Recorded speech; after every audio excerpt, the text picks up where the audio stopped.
Hello everyone, welcome back to Yarns and Fins. I'm Kay, and for today's video, I'll be sharing with you how to crochet this cardigan.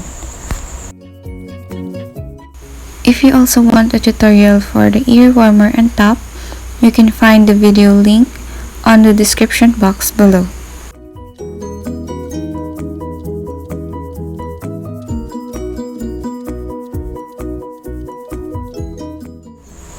I'll be working with size extra small, but you can customize it to your size as we get into the video. So let's start.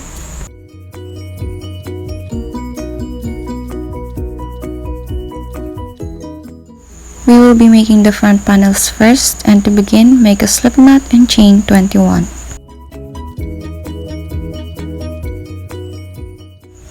We are starting with the rib waistband, and this measures about 4.5 inch. You can add more chains if you want more coverage.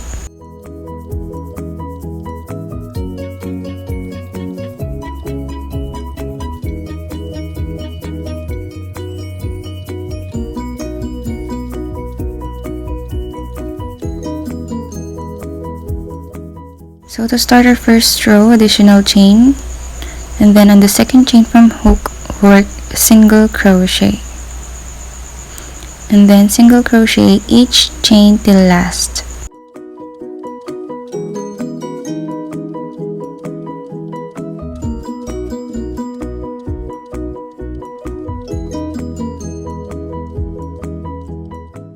For row 2, chain 1 and turn your work, then work back loop single crochet in each stitches across.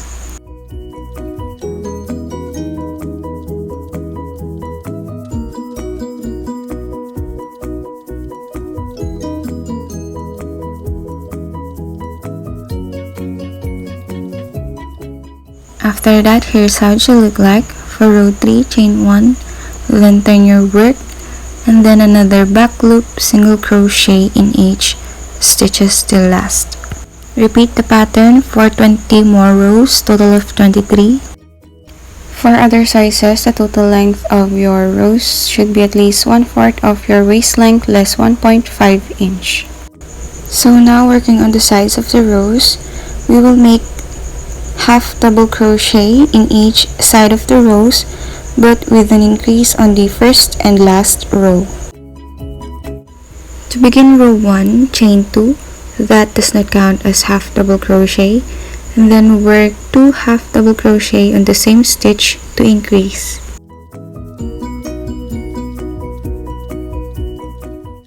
Then work half double crochet in each side of the rows. Then on the last row, work another 2 half double crochet, same stitch, to make an increase.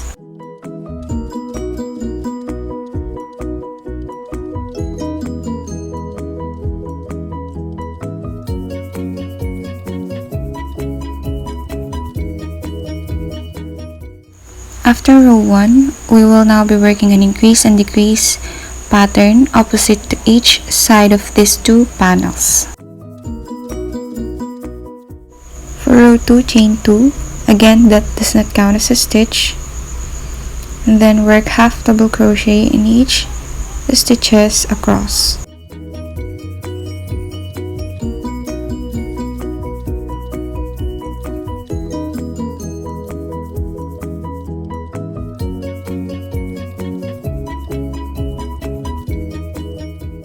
On the last stitch, work 2 half double crochet, same stitch, to make an increase.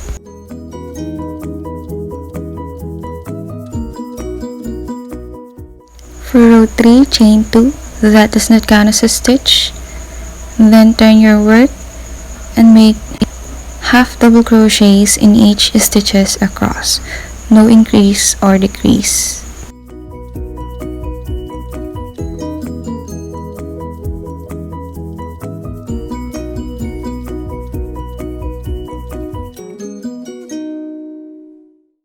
After row 3, as you can see here, we increase on the outer sides of the panels and no increase on the inner sides.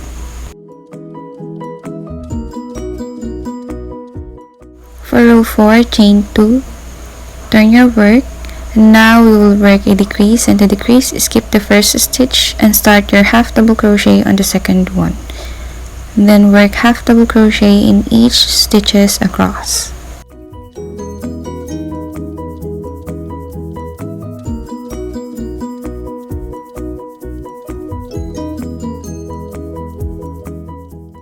For row 5, we will only work a decrease at the end of the row, so chain 2, turn your work, then work half double crochet in each stitches across, and meet me at the end.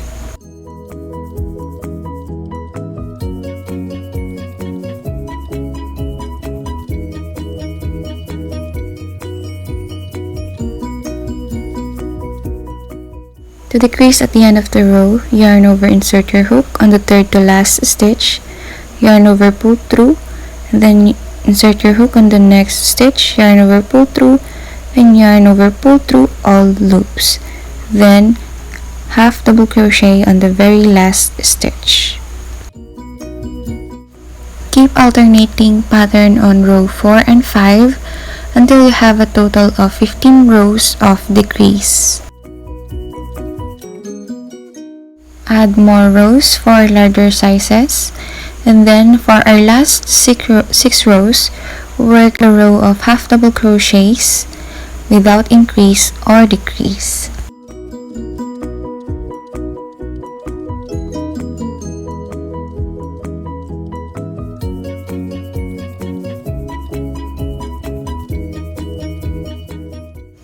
The two panels should look like this, and to finish the piece, chain 1 to secure and cut the yarn, leaving a 20 to 25 inch loose end so we can use it later on to attach the pieces.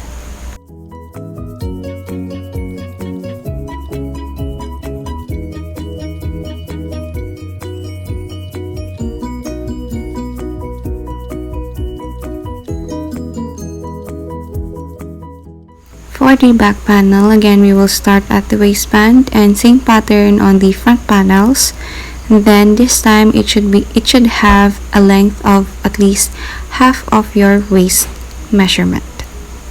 So for my size, I have a 24 waist, so this should be at least 12 inch. Then working on the sides of the rows, chain 2, that does not count as a stitch, and then work 2 half double crochet on the same stitch to increase, and then work 1 half double crochet in each side of the rows across, and then on the last row again another increase.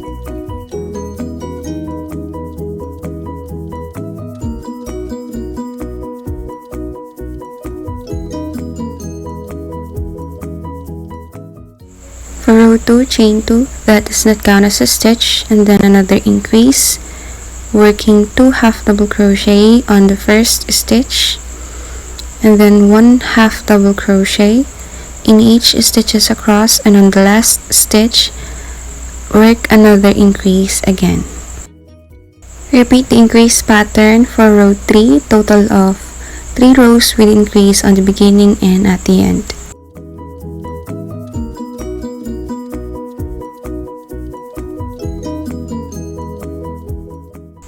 So here's the last increase on row 3. For row 4, still start with chain of 2, and that does not count as a stitch, and then working half double crochet in each stitches across, no increase or decrease. And then repeat that pattern without increase or decrease for 20 more times, total of 21.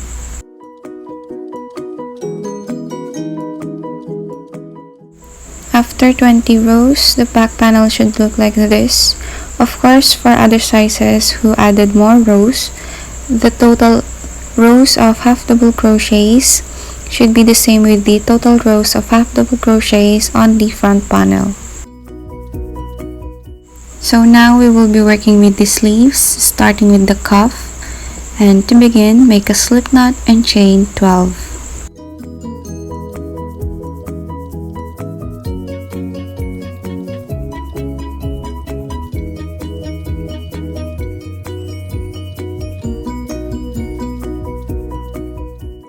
To start our first row, work your single crochet on the second chain from hook, and then work single crochet in each chain till last.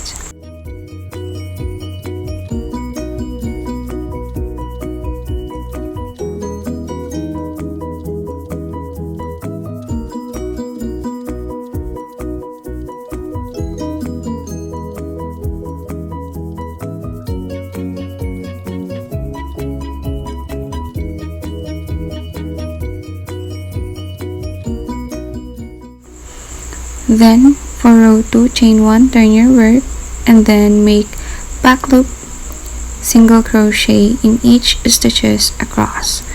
Repeat the pattern for 28 more rows, total of 30.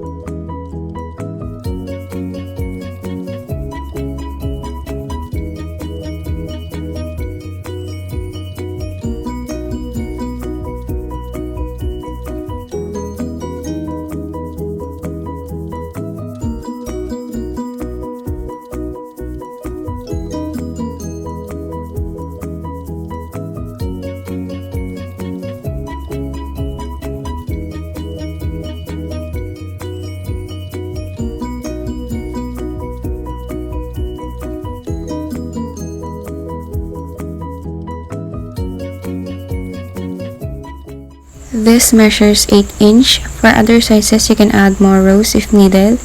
Then working on this side, chain 2, that does not count as a stitch, and then work 2 half double crochet on the side of the row.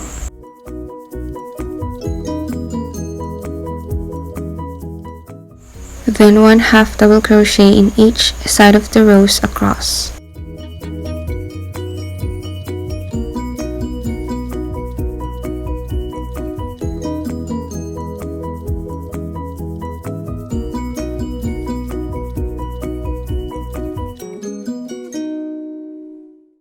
Then on the last row, another increase by making 2 half double crochet on the same stitch. For row 2, chain 2, that does not count as a stitch again. Then turn your work and another increase, working 2 half double crochet on the same stitch.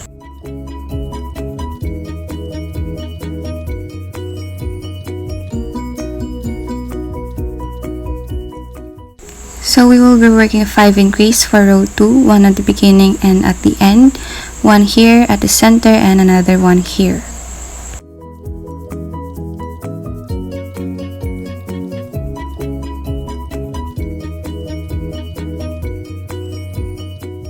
So here's our second increase, working 2 half double crochet on the same stitch.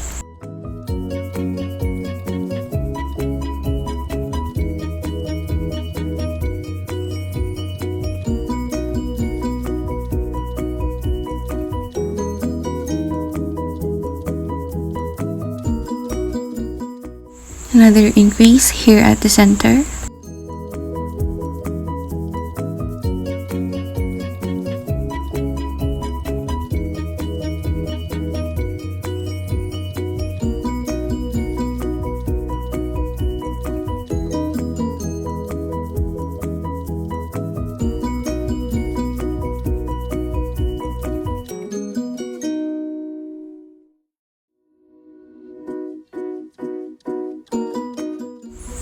Fourth increase.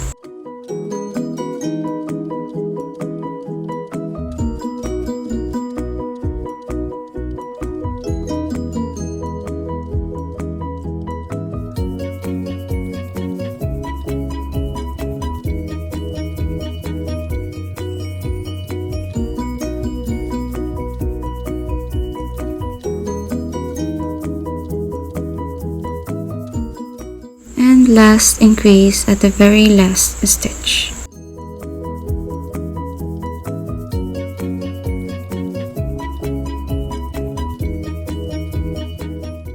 Repeat the pattern on row 2 until it's able to loosely wrap around your shoulder.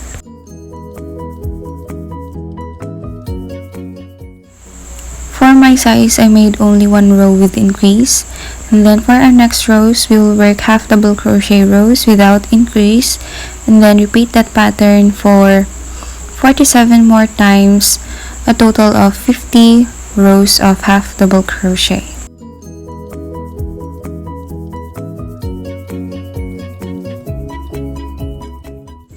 My sleeves measures 50 cm long without the cuff.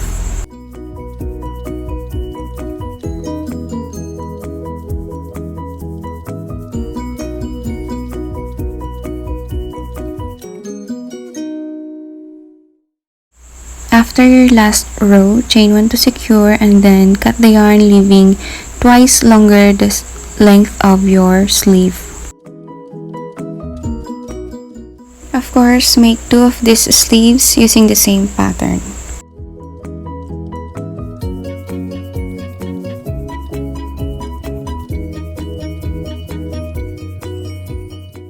Now grab your darning needle and using the loose end, we are going to sew both sides of the sleeves using whip stitch.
Attach panels using also the whip stitch.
Just an additional tip, you can add a stitch marker here so you will know where to start sewing the sleeves.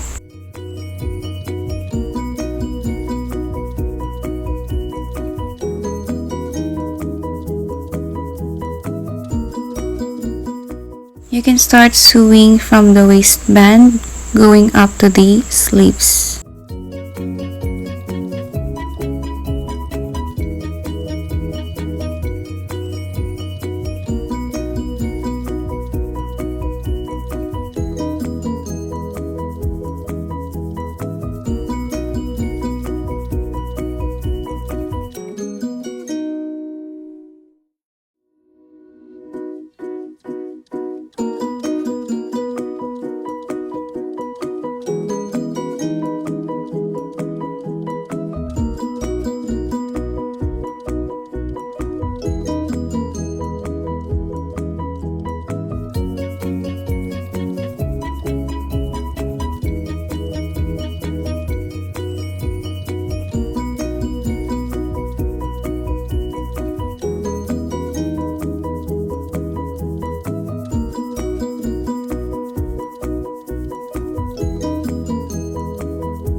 Once you're done attaching all the pieces, turn it inside and out, and we will now work with the edging.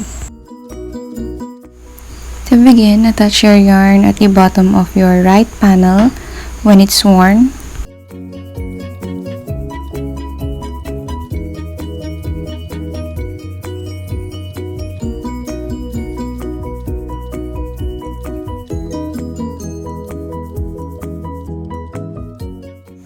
Then chain 1 and work 1 single crochet in each stitches across the waistband.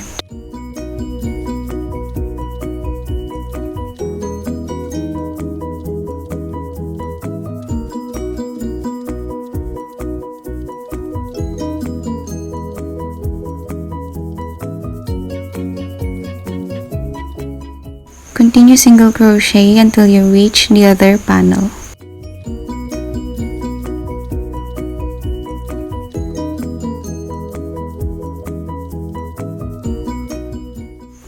For the half double crochet rows, work an alternate of 1 single crochet and 2 single crochet in each rows.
So once you're done with this single crochet, don't cut the yarn and continue with chain 8.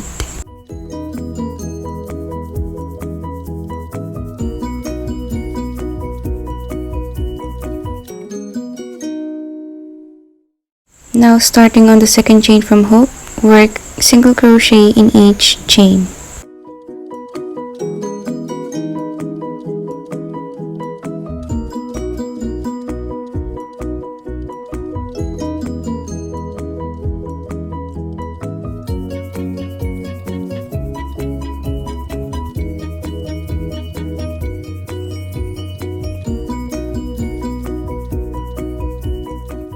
After that, slip stitch on the first 2 stitches.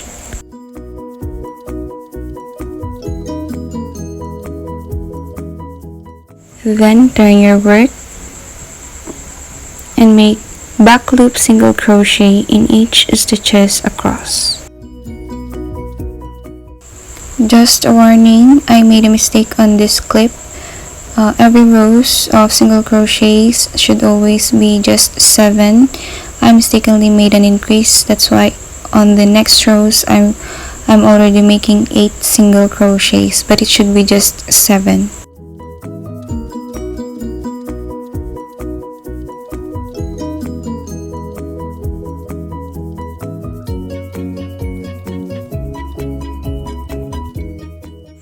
Next, chain 1. Again, turn your work and another back loop single crochet in each stitches across.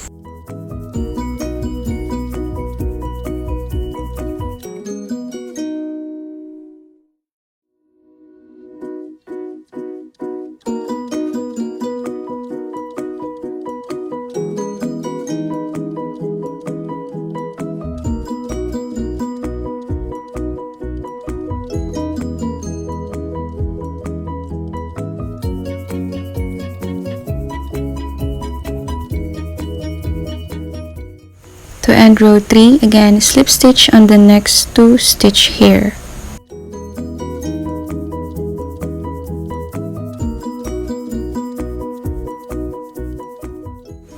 Keep alternating pattern on row 2 and 3 for the rest of the edging.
On this part, since it's curved, we will make a slight difference on the pattern. So instead of slip stitching 2, we will only slip stitch 1 and then turn your work.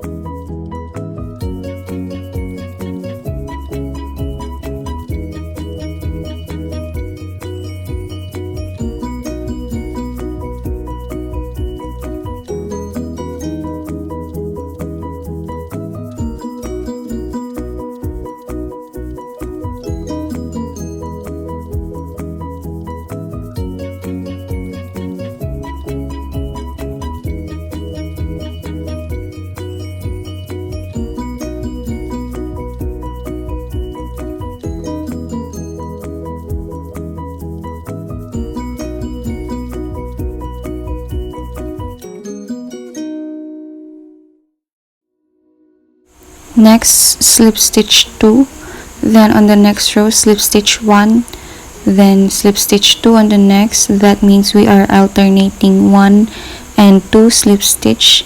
Then make a total of 4 rows with only 1 slip stitch. Repeat this pattern also on the curved part of the other panel.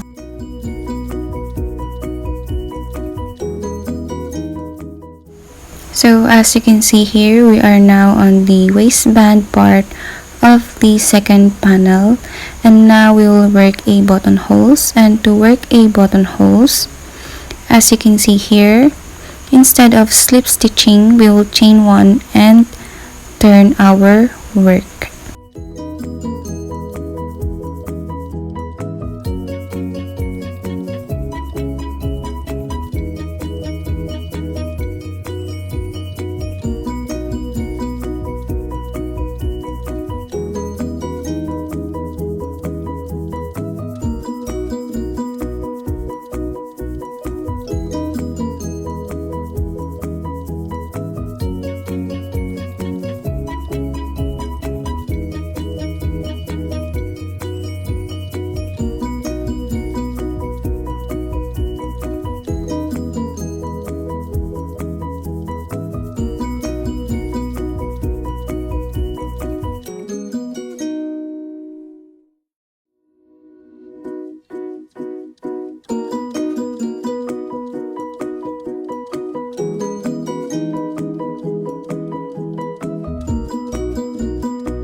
Once you're back, skip 1 stitch and then slip stitch on the next.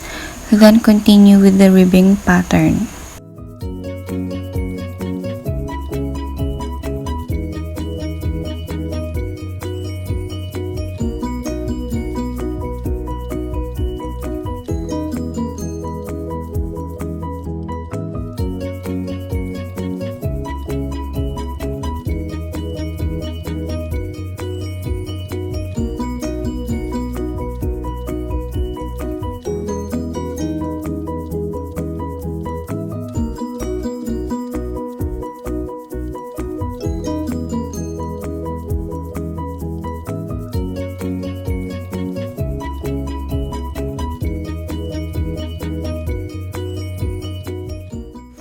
Using the pattern for the buttonholes, make another one here.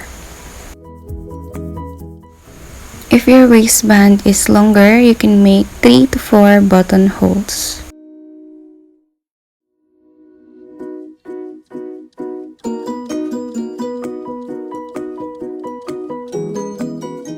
Now make sure to sew the buttons just under the holes.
just like that, we're again done with our cardigan. I hope you enjoyed the video. If you find this video helpful, don't forget to subscribe, like this video, and click the bell button to receive notifications for new uploads. Thank you for watching.